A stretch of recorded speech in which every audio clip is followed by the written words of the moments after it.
Welcome to Truth Behind History. Today we are diving into the Nixon shock and the world it made. In this video, you are going to see how a late-night decision in Washington quietly ended the last major link between money and gold, how that choice helped set the stage for runaway inflation, wild financial booms and busts, and a new kind of global system where a handful of institutions have enormous power over currencies, debt, and your savings.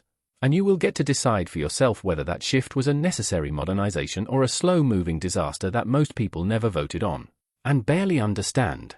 Before we get to the drama of August 1971, we need to understand the world that came before it, because the Nixon shock only makes sense against the backdrop of a very ambitious experiment called Bretton Woods.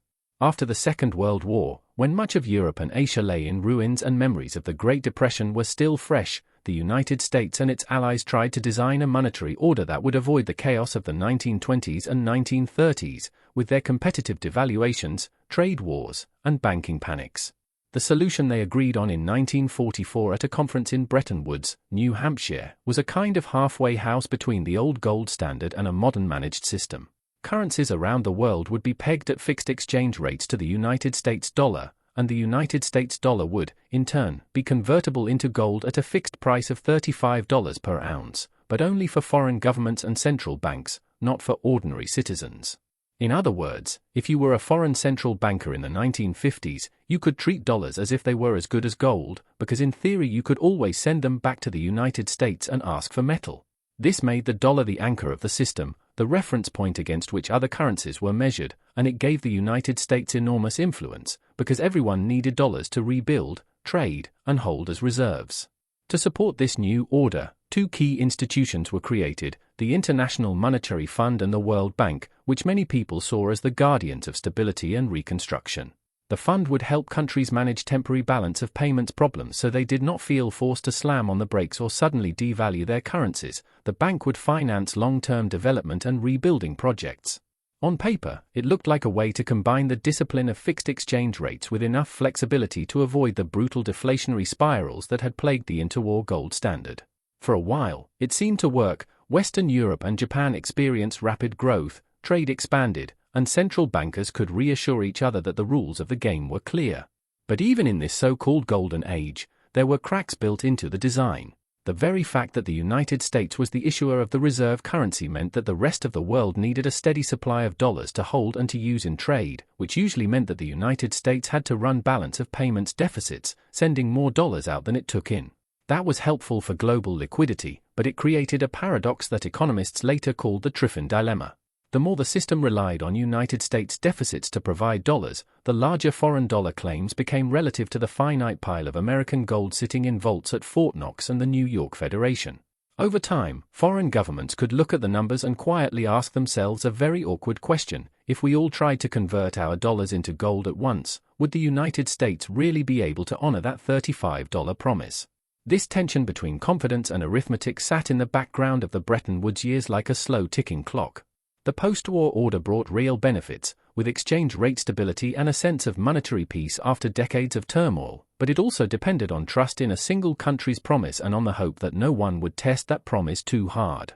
That is the world Nixon inherited, a world balanced on a carefully crafted compromise between gold and paper, discipline and discretion, and as we will see, that balance could not last forever.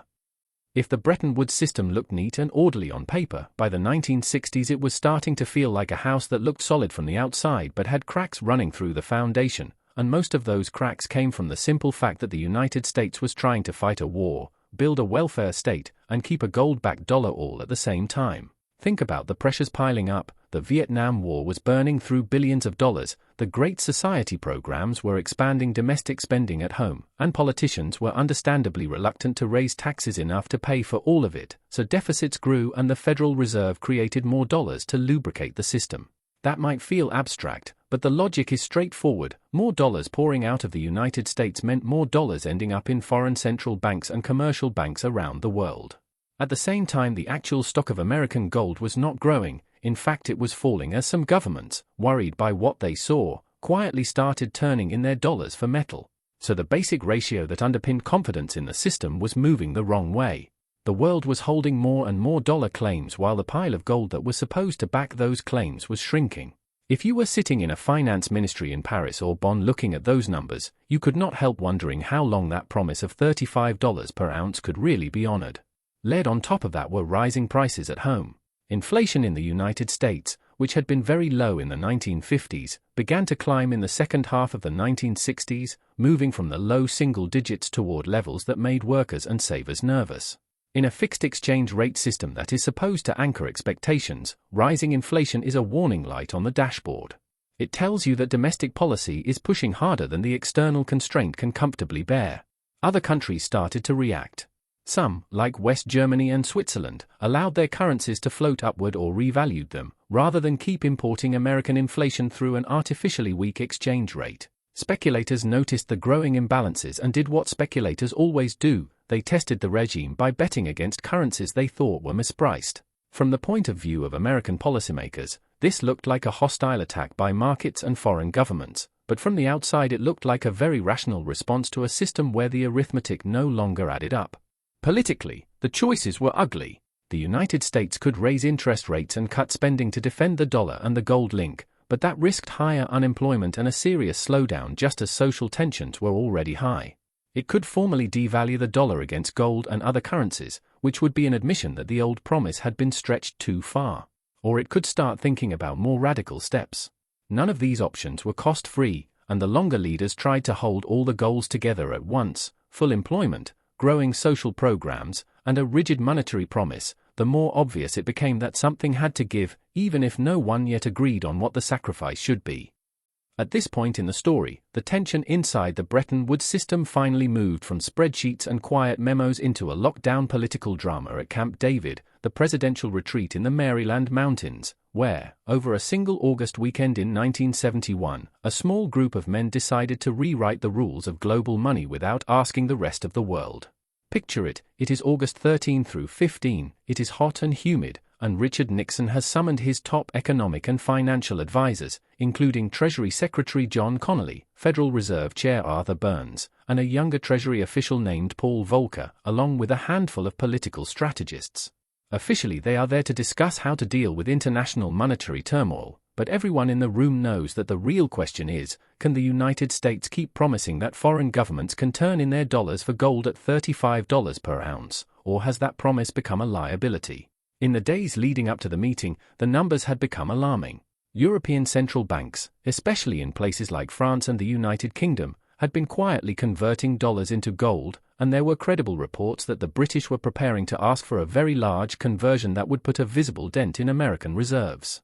If you are the president and your advisors tell you that on Monday morning another government might show up asking for a significant share of your remaining gold, you are suddenly very aware that the rest of the world can call your bluff. Inside the cabins at Camp David, the conversation mixed economic analysis with raw political calculation. Arthur Burns, as Fed chair, worried about the credibility of the dollar and the inflation that was already building. Volcker, who had been thinking about the Triffin dilemma and the arithmetic of gold backing, knew that foreign claims were already far larger than the metal available. Connally, a sharp and aggressive political operator, reportedly kept hammering a blunt point: the United States was, in his words, being taken advantage of, paying to defend the free world and buying foreign goods while other countries accumulated its dollars and then threatened to cash them in. And hovering over everything was the looming 1972 election. Nixon had no interest in defending the old system by raising interest rates sharply or cutting spending in a way that could push the economy into recession right before voters went to the polls. So the menu of options that might have preserved some version of the gold link but required visible austerity kept shrinking in his mind. The advantage of a dramatic, unilateral move was obvious from a political standpoint. If he announced it on a Sunday night, while markets were closed, he could present it as a strong defense of American interests, shift blame to speculators and foreign governments, and give his team time to manage the fallout before trading resumed. Behind the scenes, there were doubts and disagreements. Some favored a negotiated realignment, others worried about what abandoning gold would do to long-term discipline, but the overall mood tilted toward decisive action. By the end of the Camp David weekend, the basic outline of what would become known as the Nixon Shock was in place, not as a carefully debated international reform, but as a rapid response to the fear of a run on American gold and to the political temptation to choose the path that avoided immediate domestic pain, even if no one could yet see all the long-term consequences. Nixon chose to unveil his plan the way modern leaders often do, with something dramatic, on television, on a Sunday evening when markets were closed and people were sitting at home, and he framed it not as a retreat or a default, but as a confident defense of the American people. In the August 15, 1971 address, which the White House titled The Challenge of Peace, he told viewers that powerful forces were attacking the dollar and undermining prosperity, and then laid out 3 big moves in a calm, almost reassuring tone. First, he announced that the United States would suspend the convertibility of dollars into gold for foreign governments and central banks, which sounded like a technical adjustment but in practice meant that the famous promise of $35 per ounce was effectively over. If you were a finance minister in Europe, that line meant your stack of dollars was no longer a claim on gold, it was just paper, or, more precisely, paper backed only by the word and tax base of the United States government. Second, for the domestic audience, Nixon declared a 90-day freeze on wages and prices, presented as a bold strike against inflation and against what he called a tiny handful of price gougers and profiteers. Instead of telling people that inflation was largely the result of years of loose fiscal and monetary policy, he offered a more comfortable story, that if the government simply drew a line and told everyone to hold prices and wages steady for a while, the cost of living would stop climbing, at least long enough for other measures to take effect. Third, he slapped a temporary 10% surcharge on most dutiable imports, telling viewers that this would force other countries back to the negotiating table, compel them to play fair on trade and exchange rates, and protect American workers and industries from what he described as unfair foreign competition. Taken together, these steps were sold as an emergency package, tough love for speculators abroad and for stubborn prices at home, designed to buy time and restore stability. What is striking, listening carefully to the speech, is how Nixon handled responsibility. He did not say, "We spent more than we taxed and created too many dollars, and now we must face the consequences." Instead, he spoke of international money speculators who had been waging war on the dollar, and of foreign governments who had taken advantage of the United States by benefiting from open markets and defense commitments while resisting adjustment themselves. The gold suspension was framed as a patriotic act, closing the gold window so that, in his words, the speculators would not profit, the wage and price controls as a temporary sacrifice everyone would share for the common good, the import surcharge as a way to force a better deal from trading partners. Again and again he stressed that these measures were temporary, exceptional tools to meet an exceptional challenge, and that once new arrangements were worked out, normalcy would return and prosperity would be stronger than ever. In that moment, most viewers did not know they were watching the quiet burial of the Bretton Woods system or the birth of a new era of pure fiat money. They heard a confident president promising to protect their jobs, their savings, and their country from shadowy forces, and promising that a little bit of decisive government action could fix the problem without painful cutbacks or visible sacrifice, at least for now. When Nixon announced that 90-day freeze on wages and prices, it sounded like a clean, almost surgical solution to a messy problem, and for many Americans it felt refreshing to see a president take direct aim at rising prices. But once you step inside the mechanics of those controls, you start to see how quickly a simple slogan can turn into a maze of distortions. Imagine you are a business owner in 1971, you have been watching your input costs creep up for months, raw materials, transport, maybe your borrowed money costs more as interest rates shift, then suddenly Washington tells you that your prices are frozen at their current level, your wages too, at least for a time. At first, you might breathe a sigh of relief, because your competitors are frozen as well, there will be no sudden price war, and your workers cannot immediately demand higher pay. Unions and many corporate leaders initially supported the move for exactly that reason. It promised stability in a world that felt jittery. But the economy is not a photograph, it is more like a river, always moving, and when you try to pin it in place with legal commands, the flow looks for side channels. Companies that cannot legally raise prices start to adjust in quieter ways. They might shrink product sizes while keeping the sticker price the same. They might cut back on quality, swapping out more expensive materials for cheaper alternatives. They might delay maintenance, investment, or hiring in order to keep costs down under the cap. Workers, told that their wages are frozen, may push for non-wage perks instead, better benefits, more time off, or they may quietly drift toward jobs and sectors where enforcement is looser. Meanwhile, the government has to build an apparatus to police all of this. That means forms, boards, hearings, and a long list of categories and exemptions. Is this a basic necessity that must stay capped, or a luxury good that can move more freely? What about firms that genuinely cannot cover their costs at the old price? Do you create a special review process for them? The more exceptions you make, the more opportunities appear for lobbying and rent-seeking, for people with the right connections or the right lawyers to get favorable treatment while others are stuck. And all the while, the underlying forces that created inflation in the first place, the expansion of money and credit, the large fiscal deficits, do not vanish because you wrote a new rule. They are simply expressing themselves in more convoluted ways. For a time, the controls did slow the visible rise in prices, which helped their popularity, but as months turned into years, shortages appeared in some areas, black markets and grey arrangements emerged at the edges of enforcement, and by 1973 the formal system of controls had to be unwound even as inflation roared back at higher levels. The experiment left behind an uncomfortable question that still matters today. When governments try to treat inflation by freezing symptoms instead of tackling causes, do they really protect ordinary people, or do they end up rewarding those best able to navigate and exploit the new rules, while everyone else simply faces the same pressures in a more confusing and less transparent form? When the Nixon shock hit, it did not instantly produce the world of floating currencies and pure paper money we live in today. It set off a messy, drawn-out process where governments tried, and failed, to rescue pieces of the old order before finally admitting that the game had changed. In the months after 1971, American officials rushed into negotiations with their counterparts, and the result was something called the Smithsonian Agreement, which tried to patch up Bretton Woods by slightly changing exchange rates and promising better cooperation. The dollar was devalued a bit against gold. Other countries agreed to widen their trading bans so currencies could move more without formal realignments, and everyone hoped that a small adjustment would buy time and restore confidence.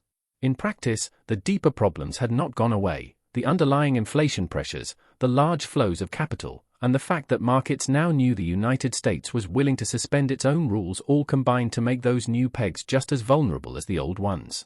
Over the next year and a half, the same pattern repeated. Speculative pressure would build, central banks would intervene and burn through reserves, and then another country would decide it was no longer worth defending a fixed rate. By 1973, the dam finally broke. Major currencies, including those of Europe and Japan, moved to generalized floating, which means their values were now set primarily in foreign exchange markets rather than by government decree at a fixed par value. The formal burial of the old system came later in the 1970s with the Jamaica Accords, where member countries of the International Monetary Fund accepted that gold would no longer serve as the official anchor of the monetary order and that flexible exchange rates were legitimate, not temporary emergencies. At that point, the United States dollar was no longer a claim on a precise amount of metal for anyone. It had become what economists call a fiat currency, money that has value because people accept it and because the issuing government and central bank stand behind it, not because it can be redeemed for something else on demand. That might sound like a dry legal shift, but it quietly transformed the space in which policymakers operate. Without the external constraint of a gold convertibility promise, central banks had far more room to expand or contract the money supply in response to domestic goals, and governments had more scope to finance deficits through borrowing that could be supported by central bank purchases if needed.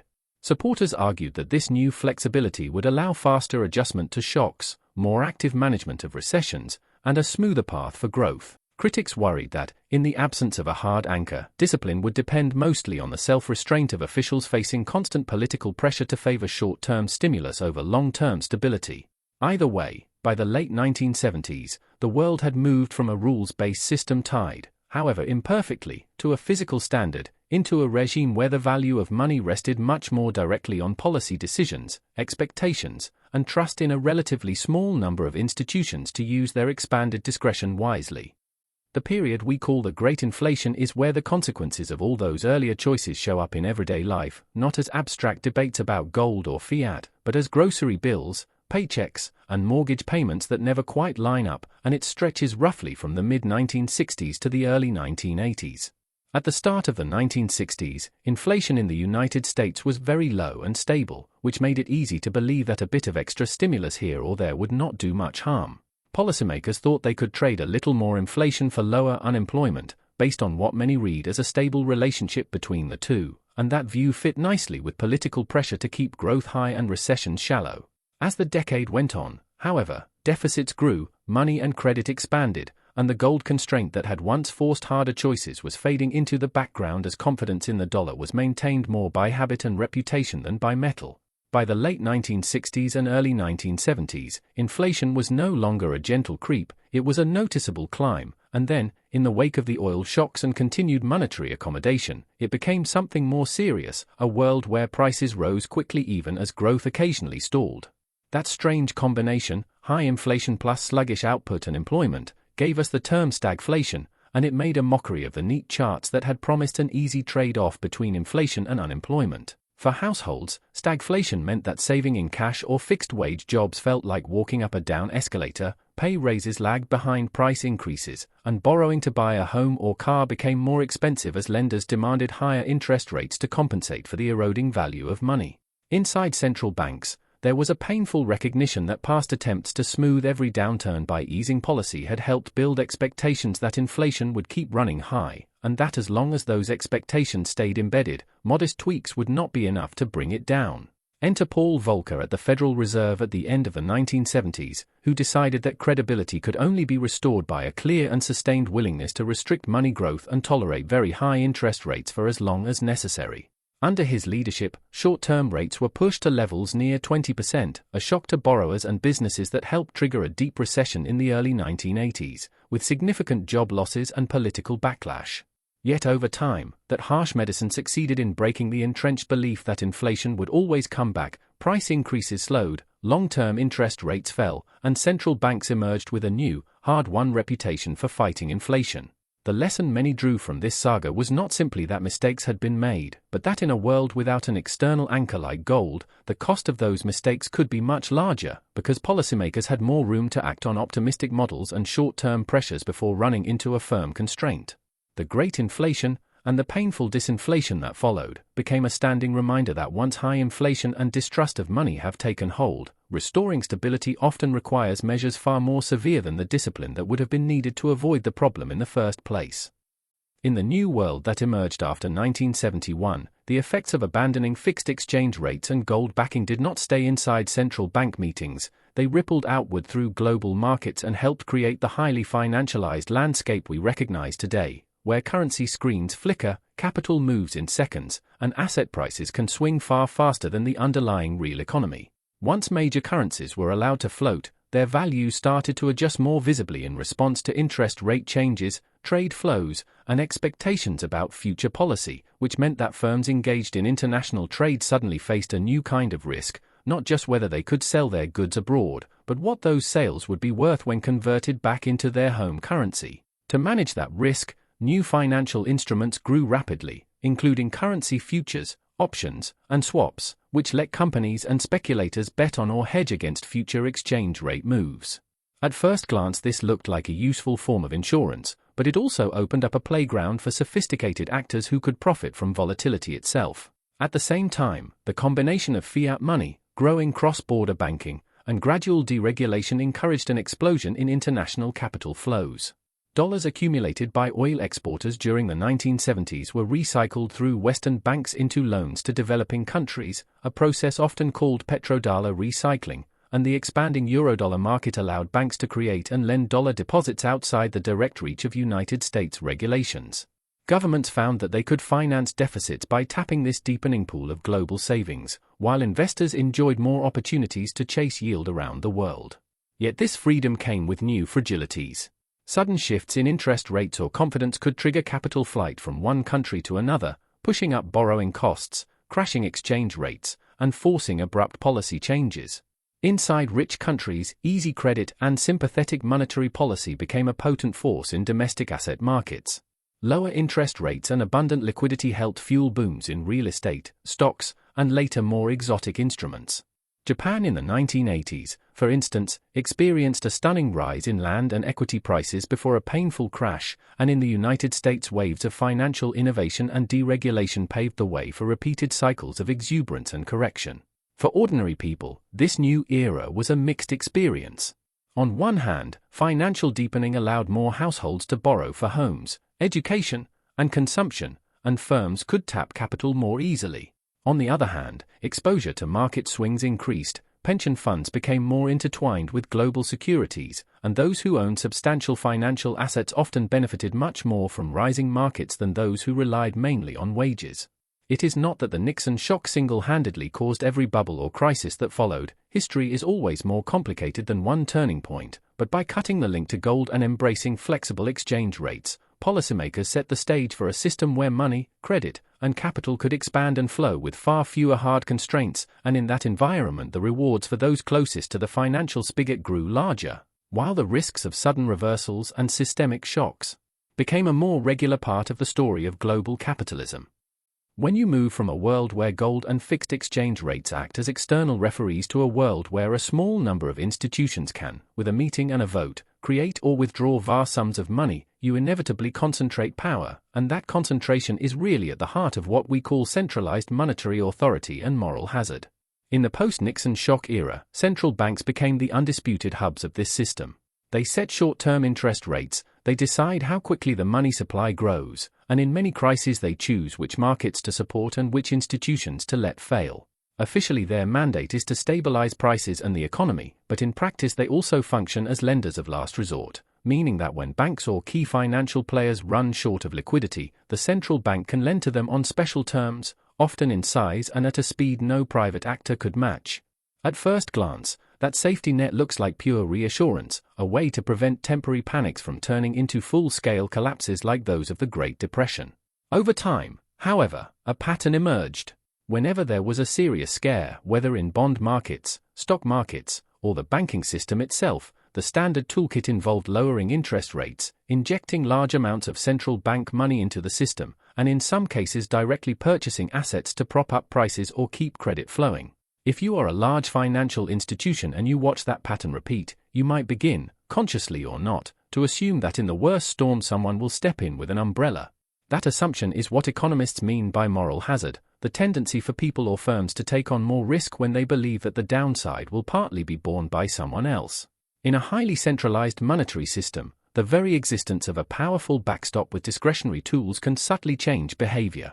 Banks may feel more comfortable running with thinner cushions of capital and higher leverage, investors may reach further for yield, governments may borrow more heavily, all in the background knowledge that if things go badly enough, policymakers will feel obligated to intervene. None of this requires any conspiracy or explicit promise, it grows out of repeated experience. Each successful rescue strengthens the belief that future rescues will happen too, even as it also enlarges the balance sheets and implicit commitments of the institutions doing the rescuing. This raises uncomfortable questions that are not just technical but moral. How much discretion should unelected officials have over the value of money and the fate of major firms? At what point does stabilizing the system slide into protecting particular interests from the full consequences of their choices? And what does it mean for fairness when those closest to credit markets can rely most on being rescued, while ordinary savers simply discover that the value of their wages and savings depends on decisions made in a few boardrooms they never see? The story here is not that central banks are villains or heroes, but that once you centralize such powerful tools in a small set of hands, the incentives of everyone watching begin to shift, and those shifts can be just as important as the official policies themselves. If you look back at the late 1960s and early 1970s, it can feel as if the Nixon shock was inevitable, but if you read the memos and debates of the time, you find something more interesting, a fork in the road with several paths that were discussed and then quietly abandoned, and revisiting those paths helps us see that the monetary system we live with today was a choice, not destiny. One path would have been to keep the overall structure of Bretton Woods but enforce much stricter discipline at home, meaning tighter United States fiscal policy, less willingness to run large deficits, and a central bank more willing to accept short-term pain in order to defend the dollar and its gold promise. This route would have meant telling voters, openly, that you cannot fight a major war, expand domestic programs, and keep a rigid monetary commitment without trade-offs. A related option was a formal devaluation that preserved some link to gold, essentially admitting that $35 per ounce was unrealistic, resetting the price at a higher level, and then promising not to repeat the process. Some officials also explored strengthening the international adjustment machinery, giving institutions like the International Monetary Fund more authority to push both deficit countries and surplus countries to change course when imbalances grew too large, rather than letting the burden fall mostly on the deficit side. Beyond these tweaks to the existing system, there were more imaginative proposals on the table.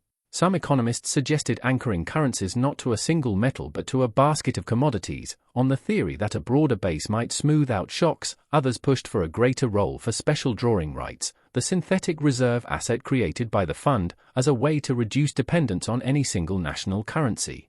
There were also ideas for regional arrangements, in which groups of nearby countries would share a more limited currency area with rules tailored to their economic structures. Running in parallel with these official debates was a deeper intellectual current, a long tradition of thinkers who favored harder monetary anchors and even competition among currencies. Supporters of the classical gold standard, writing earlier in the 20th century, had argued that tying money to a metal restrained governments from over-issuing, and later voices proposed letting private or non-state monies compete with government currencies so that users could vote with their feet if one issuer behaved badly. In more recent decades, you can see echoes of these older debates in modern experiments, from currency boards that bind local money tightly to a foreign anchor, to central banks that commit to strict inflation targeting rules, to digital projects and cryptocurrencies that try, at least in theory, to create alternatives outside traditional central bank control, as well as local or regional complementary currencies that communities use alongside national money. The common thread running through these varied proposals is a basic contrast. Some systems lean more on rules and decentralization. They depend on the ability of people to exit a bad currency or on automatic constraints that limit how far policy can push. Other systems lean more on discretion and centralization, trusting that a small group of officials, armed with models and data, can fine-tune the value of money to serve the public interest. Looking back at the debates around 1971 reminds us that leaders did not simply discover the one right solution, they chose among competing visions, and many of the options that promise more built-in discipline or competition were set aside, not because they were unthinkable, but because they were politically difficult in the short run. When we talk about the Nixon shock, it is easy to imagine abstract diagrams of gold flows and exchange rates, but underneath those charts were real people making choices with limited information and very human motives, and seeing them clearly helps us understand how a system actually changes. Start with Nixon himself, a president haunted by earlier defeats, deeply focused on re-election in 1972, and obsessed with not being the leader who presided over rising unemployment and a visible loss of American prestige. When his advisors laid out the choices, defend the gold link with higher interest rates and spending cuts, or break the link and blame foreign governments and speculators, it is not hard to see why a man in his position gravitated toward the option that avoided immediate domestic pain and allowed him to pose as the defender of American workers. John Connally, his Treasury Secretary, brought his own worldview to the table, a sharp, combative style and a belief that the rest of the world had been free riding on the United States. He reportedly told European finance ministers that the dollar was our currency but your problem, a line that captures how he saw the balance of power. Arthur Burns, as chair of the Federal Reserve, sat in a more conflicted position, trained as an economist, worried about inflation and credibility, yet also sensitive to the political pressure not to tighten policy in ways that would hurt growth before an election. Paul Volcker, then a Treasury official, already understood that foreign dollar claims far exceeded the gold available, and that the arithmetic of the system was reaching its limits. His later career at the Fed would show a willingness to use painful measures to restore stability that had been missing in earlier years. Outside the United States, foreign leaders and central bankers were hardly passive victims. In Paris, Bonn, Tokyo, and London, officials watched American deficits and inflation with growing frustration, and some chose to convert dollars into gold or to let their currencies rise rather than continue importing American inflation. Their decisions, taken through their own political lenses, helped push the system to its breaking point. And then there were the millions of ordinary households who never read a Bretton Woods communique but felt every ripple. Workers agreed to wage contracts that would be eroded by inflation they did not vote for, savers put money into bank accounts or pensions denominated in a currency whose value would be reshaped by distant decisions, families took on mortgages that suddenly became harder or easier to manage as interest rates and prices moved. Some people adapted quickly, buying real assets that held value better, shifting careers, learning to navigate the new environment. Others trusted that the old rules would hold and were blindsided when they did not. The moral puzzle here is subtle. How much responsibility can we assign to individuals when the rules of the game, from the gold link to wage controls to interest rate policies, are changed from above? At the same time, how much power do those individuals have, whether presidents in retreat centers or savers at kitchen tables, to push back, to demand more transparent rules, or to adjust their own behavior in light of history? By focusing on the people inside the system, we see that the Nixon shock was not just a mechanical adjustment of exchange rates, it was a series of human judgments under pressure, made in a web of incentives and fears, whose consequences would be carried by many people who never set foot in Camp David and never had a seat at the table. By the time we get to the present, the Nixon shock is not just an event in the history books, it is the backdrop of our entire monetary environment, the invisible architecture behind everything from your student loans and mortgage rates to global trade imbalances and financial crises. The core features of that world are now so familiar that they feel natural. Major currencies float against each other. The United States dollar serves as the dominant reserve currency without any promise of gold conversion. Central banks use interest rates and balance sheet operations as their primary tools, adjusting conditions in the hope of smoothing out recessions and keeping inflation roughly in check. Under this system, the United States has been able to run persistent trade deficits, importing more goods than it exports for decades, while the rest of the world has willingly held and recycled dollars. Export-oriented economies accumulate dollar reserves and often invest them back into United States assets, which in turn helps finance American government debt and supports deep, liquid financial markets. When global shocks hit, whether in the 1980s, the late 1990s, 2008, or more recently, turmoil usually centers on dollar liquidity, on the availability of dollar funding for banks, corporations, and governments around the world that have borrowed in the currency of a country they do not control. In those moments, the Federal Reserve often finds itself not just as a national central bank, but as a de facto central bank to the global system, extending swap lines and emergency facilities that keep dollar credit flowing. There are two broad stories people tell about this order, and both claim to be looking at the same facts. One, often heard in mainstream policy circles, emphasizes flexibility. Floating exchange rates allow countries to adjust more smoothly to shocks. Fiat money lets central banks cut rates or provide liquidity in a downturn, avoiding the brutal deflations of the interwar period. By this account, the world has enjoyed decades of rising living standards, more integrated trade, and remarkable technological progress, and while crises happen, the tools available since 1971 have prevented something like another Great Depression. The other story focuses on the costs that accumulate more slowly. It notes that without a hard external anchor, both governments and central banks face constant temptation to stretch a little, to tolerate higher debt, to lean on low interest rates, and that the burden of this gradual erosion often falls on savers, wage earners, and those without strong access to financial assets. In this view, repeated asset booms and busts, rising inequality between those who own appreciating assets and those who do not, and the steady growth of public and private debt are not accidents but recurring patterns of a system where the value of money is shaped by policy choices rather than by something outside human control. Between these narratives lies a set of questions that are still very much alive. Is the current order a clever adaptation that lets us navigate a complex global economy, or is it a long experiment that works until trust is shaken in a way that tools can no longer easily fix? How much risk are we comfortable concentrating in a few key institutions and a single dominant currency? And if the Nixon shock created a world that feels normal to us now, what might historians 50 years from today see that we overlook, just as many citizens in 1971 did not realize they were living through the quiet end of an era?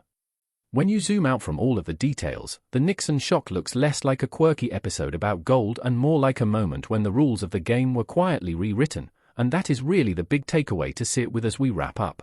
A single weekend at Camp David, followed by a 20-minute television speech, helped move the world from a system that tried to tie money to an external standard into a system where the value of money depends much more directly on policy choices, expectations, and the judgment of a small set of institutions, and that shift has shaped everything from inflation and interest rates to housing booms, sovereign debt, and the way financial crises play out.